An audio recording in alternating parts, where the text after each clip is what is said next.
So the question here, after 2 rate rises, are you seeing any distressed sales yet? Good question. Here's a graph to explain what I'm talking about.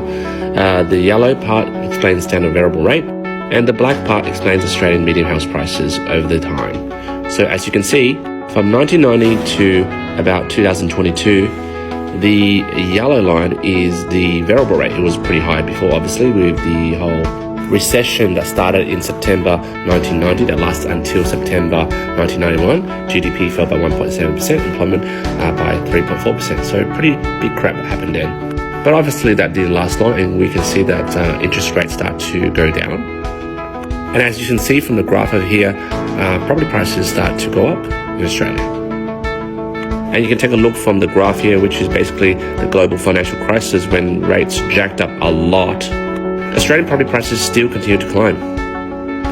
And at 2022, which is where we're at now, interest rates, everyone's like, oh, it's so high. No, it's not. It's still considered very low.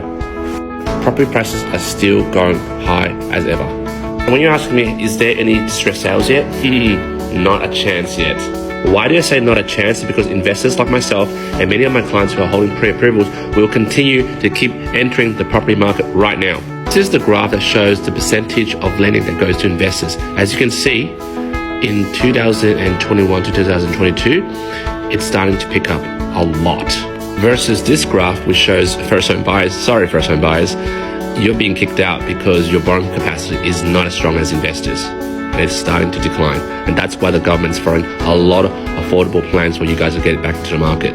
Here's another graph by National Australia Bank. You can see here, housing finance approvals, investors by state. New South Wales is leading by far. As you can see from different states, it's still trending upwards. What this really means is that there's massive demand from investors like myself and many of my clients who are holding pre-approvals. We're ready to fire once the price hits a certain level. As you can see from this graph here, which I did for another TikTok video previously, there will be a 10 to 15% correction. They're not distressed sales, they're just corrections. And because there's a massive demand to buy these properties once it hits a certain level, sellers know it's not the time to drop their pants yet, because there's still massive demand waiting to buy this property once it hits a certain price.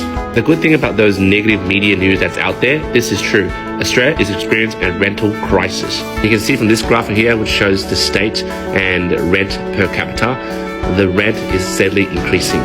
And this is great news for investors because we love to jack up our rents, but obviously not good for first home buyers. But hey, status quo, baby. It's where you sit in the hierarchy of the status quo.